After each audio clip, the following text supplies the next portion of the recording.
मराठवाड्यामधनं, कोकणामधनं, मध्य प्रदेशमधनं, छत्तीसगडमधनं, गोवा, गुजरात, आंध्र प्रदेश, राजस्थान, दिल्ली, उत्तरांचल. मी मगाशी विचारलं, काही तर आपले सेवक उत्तरांचलवरून आले आहेत आणि त्यामुळे आता आपला हा जो परिवार आहे, हा परिवार संपूर्ण भारतभर आपण या ठिकाणी याची नोंद होते आहे. खरं तर बाबा हनुमानजी बाबा जमदेवचा हा पुण्य प्रताप आहे. संपूर्ण देशामध्ये आणि विश्वामध्ये, जगामध्ये सुद्धा आता आपला परमात्मा एक सेवक, हा जो सेवक आहे तो त्या ठिकाणी बाबा हनुमानजी बाबा जमदेवच्या पुण्य प्रतापाची प्राप्त झालेला आहे.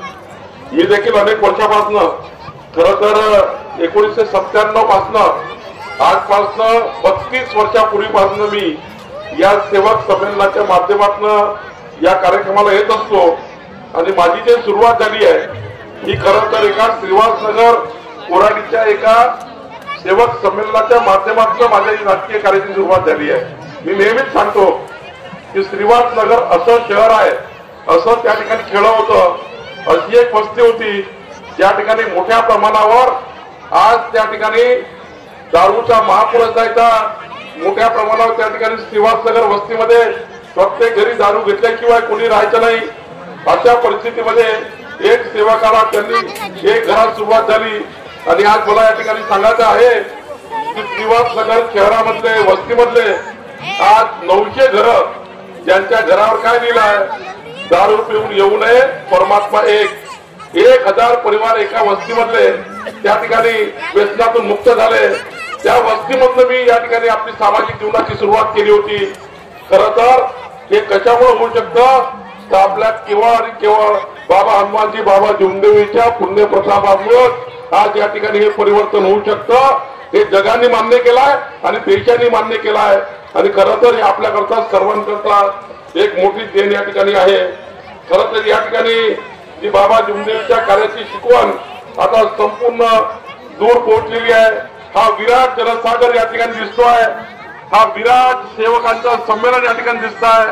हा केवळ बाबा हनुमानजी बाबा जमदेवचा पुण्य प्रताप आहे.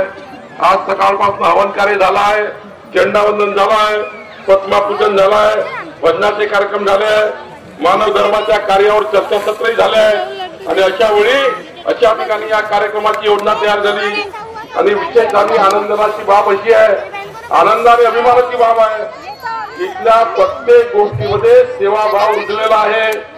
या ठिकाणी बसलेला प्रत्येक सेवक हा कुठेही हालता न डुलता, किती तहान लागली, किती भूक लागली तरी ज्या पद्धतीने सेवाभावामध्ये आहे, हा सेवाभाव प्रचंड ऊर्जा देणारा आहे, प्रचंड आत्मशक्ती निर्माण करणारा आहे आणि म्हणून या सेवाभावामध्ये आपण सर्व तल्लीन झालेलो आहोत. खरं तर मी बघतोय, जेव्हा या ठिकाणी थोडं पायी आलो तेव्हा बघतोय आपापल्या घरून आपापले डबे घेऊन ज्या पद्धतीने आपले परिवार आनंदाने त्या ठिकाणी बसून जेवण करतात आहे, बाबा हनुमानजी बाबा जमदेवचा पुण्य प्रताप घेत आहे. खऱ्या अर्थाने या ठिकाणी मान त्यागी बाबा जमदेवजींनी आपल्या जीवनाची निष्काम सेवा केली आहे, निष्काम कार्य केलं आहे आणि म्हणूनच या ठिकाणी हे कार्य सुरू झालं आहे. मानव धर्माची स्थापना करून पूर्ण या ठिकाणी पुढे कार्य करण्यासाठी परमात्मा एक सेवक मंडळाचा निर्माण झाला आहे. मानवाची सेवा हीच ईश्वर सेवा आहे, मानवाची सेवा हीच ईश्वर सेवा आहे. हा महान संदेश परम पूजनीय बाबा जमदेवजी यांनी आपल्या जीवन कार्याचा आपल्याला दिला आणि बाबा जमदेवजीचं बाबा हनुमानजी बाबा जमदेवचं जे कार्य आहे ते कार्य आपल्या संपूर्ण सेवकाच्या जीवनामध्ये आमूलाग्र परिवर्तन करणारं कार्य आहे आणि म्हणून आपल्या महाराष्ट्राला खरं तर आमचे सेवा त्याग समर्पण या भावनेतून काम करणाऱ्याची महापुरुषाची परंपरा आहे. त्यामध्ये बाबा हनुमानजी बाबा जमदेवजी यांनी या महाराष्ट्राला पवित्र करण्याचं काम, या महाराष्ट्राला या वाईट जंजाळातून काढण्याचं काम, व्यसन मुक्त करण्याचं काम जर कुणी केलं असेल तर परमात्मा एक सेवक मंडळाच्या माध्यमातून बाबा हनुमानजी बाबा जमदेवजींनी करून दाखवलाय. याकरता मी नेहमीच सांगतो, सरकारने करोडो हजारो कोटी रुपये खर्च केले. मी आता राज्याचा मंत्री आहे, त्याचा हिशोब घेतला तर किती निघेल. हजारो कोटी रुपये खर्च करूनही एकही व्यक्तीचं व्यसन मुक्त झालं की नाही झालं मला शंका आहे, मला माहिती नाही. पण बाबा जमदेवजी बाबा हनुमानजीचा हा जो सहवास आहे हा लाखो परिवाराला व्यसनमुक्त करून गेला. एकही रुपयाचा त्या ठिकाणी कुणालाही त्या ठिकाणी एकही रुपयाचा देणगी न देता आपल्या जीवनाचं कल्याण करून गेलाय. खरं तर हा मोठा पुण्यप्रताप या ठिकाणी लागलेला आहे. मी या ठिकाणी एवढंच सांगेल, बाबा जुमदेवजीने त्यांच्या शिकवणीप्रमाणे अंधश्रद्धा निर्मूलन असेल, दारूबंदी असेल, कुटुंब प्रबोधन असेल, जातीभेद निर्मूलन असेल, अनेक प्रबोधनाचे कार्य आपण करतोय. आज आपल्या परमात्मा एक सेवक मंडळाचे जे आपले मंडळ आहेत ते गावागावामध्ये, चावडीमध्ये मोठ्या प्रमाणावर, वार्डामध्ये आता परमात्मा एक सेवक संमेलनाची सुरुवात झाली आहे. प्रत्येक गाव व्यसनमुक्त होत आहे. व्यसनमुक्ती केंद्राची आता गरज नाही आहे. इतक्या मोठ्या प्रमाणावर व्यसनमुक्त या ठिकाणी गाव झाले आहे आणि समाजाला दिशा देण्याचं काम या ठिकाणी आपलं परमात्मा एक सेवक मंडळ करत आहे. मी या ठिकाणी एवढंच सांगेल, या 4 तत्व 3 शब्द 5 नियम यांना आधारभूत मानून परमात्मा एक सेवक मंडळाचे जे काम चालू आहे, महान त्यागी बाबा जुमदेवजी यांनी दुःख, गरिबी, अज्ञानी मानवाला भगवंताचा विचार देऊन परिचय करून दिला आहे. आणि म्हणूनच मी या ठिकाणी नेहमीच सांगतो, खरं तर राजू मदनकरजीचं मी वारंवार का त्या ठिकाणी अभिनंदन करतो. आज मी जेव्हापासून राजू मदनकरजी अध्यक्ष झाल्यापासून त्यापूर्वी सुद्धा मी कोणाची तुलना कोणाची करत नाही. पण क्षीरसागरचे असतील, तेव्हाचे वाघसाहेब असतील, आता माननीय मदनकरजी असतील, आपल्या परिवाराची चिंता न करता, आपल्या घराची चिंता न करता, आपल्या परिवाराला बाजूला सारून संपूर्ण महाराष्ट्रभर, देशभर भ्रमण करून बाबा हनुमानजी, बाबा जुमदेवचा हा संदेश समाजाच्या शेवटच्या व्यक्तीपर्यंत पोहोचवण्याचे काम माननीय राजू मदनकरजी आणि आपली सर्वांची टीम करताय. या टीमचे मी मनापासून अभिनंदन करतो. आपणही यांचं जोरात टाळ्या वाजवून अभिनंदन केलं पाहिजे. यांनी सर्वांनी हा जो जगन्नाथाचा रथ आहे तो पुढे नेण्याचं कार्य या ठिकाणी केलं आहे. बंधूंनो, मी या ठिकाणी एवढंच सांगेल, जास्त वेळ घेणार नाही. येत्या काळामध्ये आपल्याला केवळ भाषण द्यायचे नाही आहे, तर बाबा हनुमानजी, बाबा जुमदेवचा हा जो व्यसनमुक्तीचा रथ आहे तो समाजाच्या शेवटच्या माणसापर्यंत पोहोचवण्याकरता काम करायचं आहे. समाजाला अंधश्रद्धा मुक्त करायचा आहे. आणि म्हणून पुढच्या काळामध्ये या स्थळाचा डेव्हलपमेंट करणे ही आपली जबाबदारी आहे.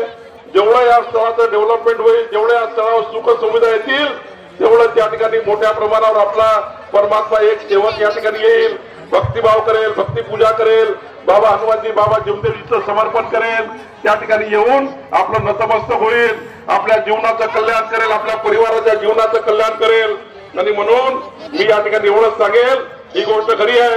मी माननीय टेक्स्टाईल सावरकरजी आपलं मनापासून आभार मानतो, आमच्या निशाताईचा आभार मानतो. आज ज्या सिमेंट रस्त्याने आपण आलो आहे, हा 5.5 कोटी रुपयाचा सिमेंट रस्ता जो आहे माननीय टेकचंदजी यांनी या ठिकाणी करून दिला आहे. खरं तर या भागाचे आमदार म्हणून त्यांनी आपलं कर्तव्य पूर्ण केलं आहे. माननीय नितीन गडकरी साहेब असेल, या ठिकाणी कृपाल तुमाने असतील, आमच्या त्यावेळेच्या खासदार साहेबांनी माननीय नितीन गडकरी साहेबांना उडाणपुलाचं निर्माण या ठिकाणी केलं. आताचे खासदार श्यामकुमार बर्वेजी तेही या ठिकाणी मोठं डेव्हलपमेंट करतील. पण माझी जास्त जबाबदारी आहे, ज्या पद्धतीने नागपूरच्या आपल्या एनआयटीचा हॉल, जेव्हा मदनकरजी एक परिस्थिती आपल्या निर्माण झाली होती, एनआयटीचा हॉल त्या काळामध्ये सरकारने ताब्यात घेऊन टाकला होता, तेव्हा मी या जिल्ह्याचा पालकमंत्री होतो. 14 ते 19 या 5 वर्षाच्या काळामध्ये मला एक पुण्य लाभलं. मी बाबाचा वर्धमान नगरचा हॉल सरकारकडनं सोडवला आणि त्याची चाबी मदनकर साहेबांकडे, क्षीरसागर साहेब तुमच्याकडे आणून दिले. खरं तर हा पुण्यप्रताप कुणाचा होता, तर बाबा हनुमानजी, बाबा जुमदेवचा आमच्यावर आशीर्वाद आहे. आणि आता तर आम्ही ठरवलं आहे, या ठिकाणी या स्थळाच्या डेव्हलपमेंट करता 68 कोटी रुपयाची निधी माननीय देवेंद्र फडणवीस सरकारने मंजूर केली आहे, एकनाथ शिंदेजींनी मंजूर केली आहे, अजित पवारजींनी मंजूर केलेली आहे. ही निधी तातडीनं 68 कोटी रुपयाचे काम पुढच्या 2 वर्षात पूर्ण करून पुन्हा एकदा या ठिकाणी या धर्मस्थळावर, या ठिकाणी या स्थळावर आपल्याला पूर्ण विकास कामे करायची आहे. हे धर्मस्थळ हे आशिया खंडामध्ये, देशामध्ये, जगामध्ये ही पावनभूमी खऱ्या अर्थाने बाबा हनुमानजी, बाबा जुमदेवीच्या पुण्य प्रतापाने पावन झालेली भूमी. या भूमीमध्ये ज्या पद्धतीने समाज दुरुस्त होतो आहे, हा समाज त्या ठिकाणी निर्माण होतो आहे. समाज निर्माण करण्याचं, राष्ट्र निर्माण करण्याचं खरं कार्य कुठून होत आहे, ते पावर दौडण्याच्या या भूमीमधून होत आहे. आणि म्हणून या भूमीला विकसित करणे ही जबाबदारी आता आपण त्या ठिकाणी घेतलेली आहे.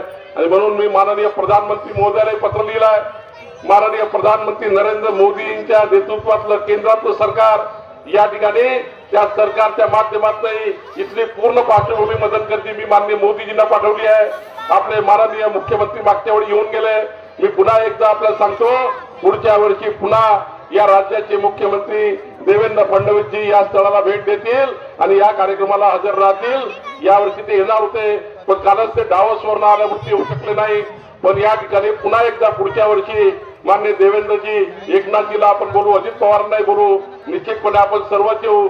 या ठिकाणी कुठलीही पक्षविरहित भूमिका आहे, कुठल्याही पक्षाची भूमिका आहे स्टेजवर नाही आहे, पण एकच मात्र आहे, आपल्या सर्वांची भूमिका एकच आहे, हा समाज निर्माण व्हावा, हे राष्ट्र निर्माण व्हावं, या राष्ट्रामधनं एक समाज सुसंस्कृत समाज निर्माण व्हावा, हीच भूमिका आपली सर्वांची आहे.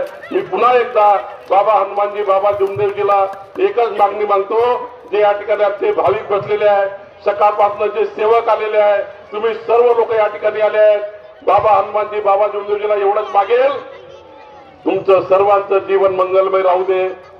तुमच्या सर्वांच्या जीवनामध्ये मोहन महान कार्य तुमच्या हातनं होऊ दे. तुमच्या हातनं या महाराष्ट्राचं, देशाचं भलं होऊ दे.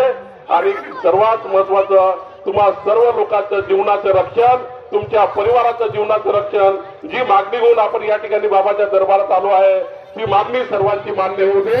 एवढंच बाबांना मी हात जोडून विनंती करतो आणि माझे 2 शब्द संपवतो. धन्यवाद.